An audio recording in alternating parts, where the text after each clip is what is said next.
Well, good morning, everybody, and welcome to Tuesday, March 13th, and this edition of our Power Up. And hopefully, you had a good day yesterday. Look forward to a wonderful day today, man. It was beautiful out there yesterday, just beautiful.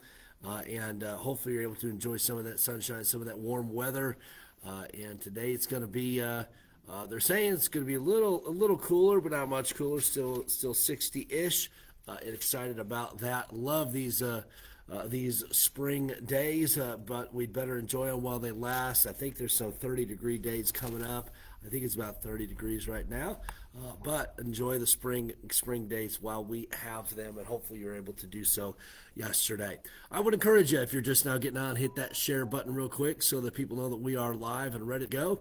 We're going to be in Daniel chapter number 2 this morning, and hope you can find your way in the scriptures over there to Daniel chapter number 2. I want to encourage you. Also, tonight we have our church services this evening at 6 o'clock.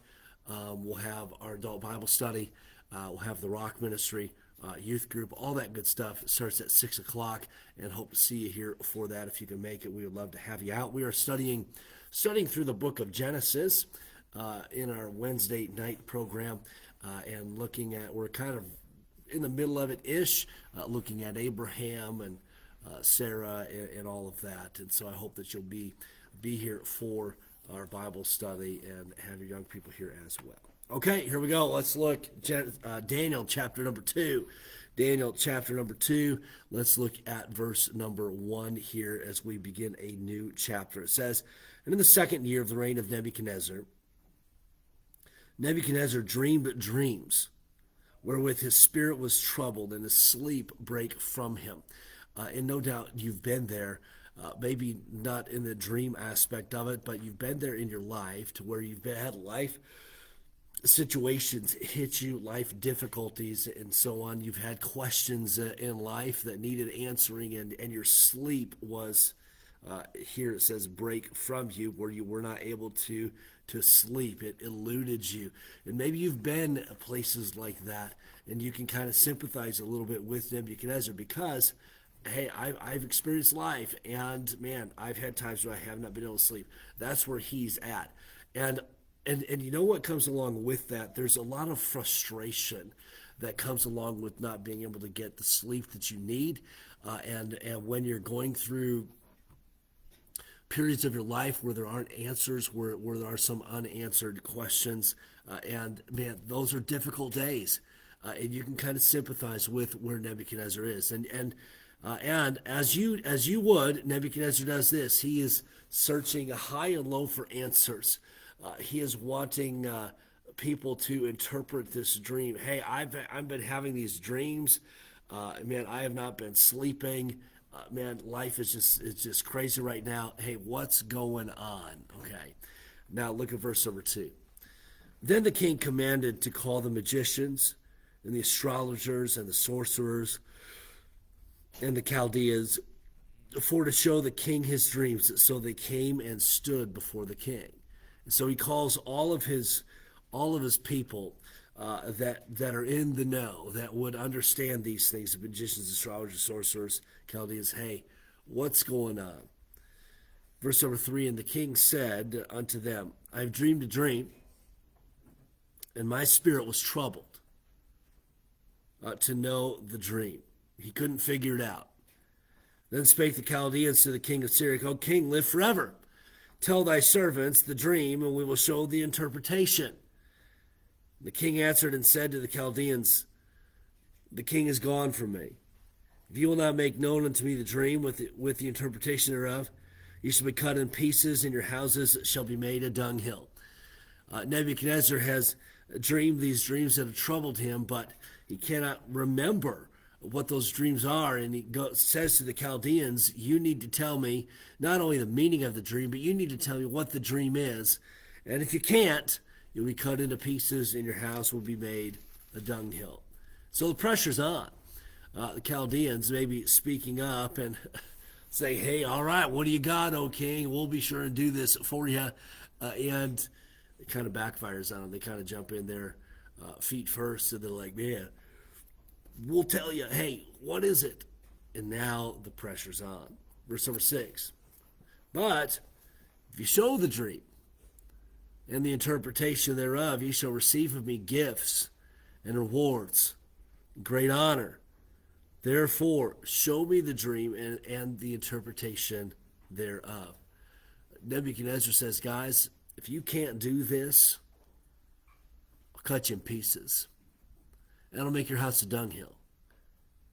But if you do, if you could tell me what my dream is and the interpretation thereof, I will shower you with gifts, rewards, great honor, if you could tell me. Verse number 7, we see their response. They answered again and said, let the king tell his servants the dream, and we will show the interpretation thereof. King answered and said, I know of certainty that ye would gain the time, because ye see the thing is gone from me. He says, guys, they ask him again, all right, what's the dream? He said, I know of certainty that you would gain the time, because you see the thing is gone from me. He says, I don't know it. I don't understand it. It's gone from me. You tell me. Verse number 9. But if you will not make known unto me the dream, there is but one decree for you. For ye have prepared lying and corrupt words to speak to me, till the time be changed. Therefore tell me the dream, and I shall know that you can show me the interpretation thereof. And Nebuchadnezzar says, hey guys, if you could tell me what I dreamed, I'll know that your interpretation is correct. But if you can't tell me, then he says, I know you're corrupt, and I know you're lying.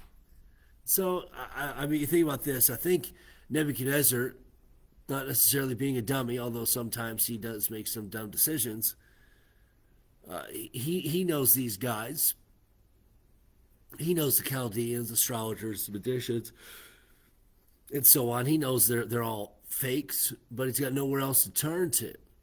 And so he calls them in and says, guys, tell me the dream and the interpretation thereof, and I'll make you rich. They can't tell him the dream, obviously. Verse number 10, the Chaldeans answered before the king and said, there's not a man upon the earth that could show the king's matter. Therefore there is no king, lord, nor ruler that asks such things of any magician or astrologer or Chaldean. Chaldeans, they say, king, nobody can know what's going on in your head. Nobody can know what you're dreaming. That's never been asked. Verse 11, and it is a rare thing that the king requireth, and there is none other that can show it before the king except the gods, whose dwelling is not with flesh. So what is happening here to the Chaldeans is the Chaldeans, it's really their true colors have been shown. Who they are has been shown. I mean, they're a fake. They can't do what they're supposed to be doing, and they are corrupt and they are lying. And so now they're backtracking a little bit, saying, "Oh, we can't do that, but you know what? The gods can, whose dwelling is not with flesh." And we note the Babylonians and having a propensity for worshiping false gods, idols, and so on. In fact, we find here throughout the book of Daniel, not throughout, but in the book of Daniel, where they're worshiping images. Nebuchadnezzar even has them worshiping himself and praying to, and the kings and rulers have them praying to them, and so this is kind of where we find the Babylonian people. They're in a tough spot here. They're very superstitious, if you will, and the king needs answers, but he's not getting any, and so let's just kind of make this little application and we'll be done for the day. Don't try to pretend to be somebody that you're not. Be truthful. Be honest. Here, these individuals had found themselves in the king's court because of their ability to fake. to lie, to manipulate. Magicians, astrologers, Chaldeans, that's what they did. That's how they got where they were. And so now they find themselves in trouble. They're about ready to be cut into pieces. Their houses are about ready to be dunghills because of their dishonesty and their lack of character. And so let's be people that are honest people, that have character, and that live honestly with our fellow man. And let's just be true. And just kind of let's take this a step further as we think about our Christianity, our walk with the Lord, and the testimony that we're supposed to be. Hey, let's be honest in our walk as well. Let's not be pharisaical in the fact that we are hypocrites because we preach one thing and walk another way, but rather let's be true. Let's be true believers, and let's allow God to work in our hearts, to penetrate our hearts, and so God and His Word can change us from the inside out. Okay, we're going to leave you that this morning. Thank you so much for being on today. Trust that it was a blessing to you, encouragement to you. We'll get into the rest of the story, or a little bit more of the story tomorrow, and hopefully you'll be on tomorrow morning. Look forward to it. All right, let's welcome and greet those that have commented live, and once again, hit that share button if you have not already done so. Cliff and Karen, good morning to you both. Hope you guys have an awesome day. Charlie and Marcia, good morning to you both as well.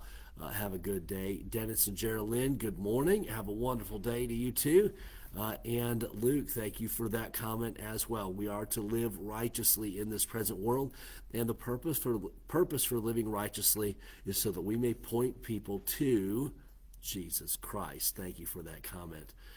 And Cliff and Karen, look forward to seeing you guys tonight, and look forward to continuing our study in the book of Genesis as well. All right, Lord bless you all. Have a wonderful day. We'll touch base again tomorrow, but don't forget services tonight at 6 o'clock. Have a good day, everybody.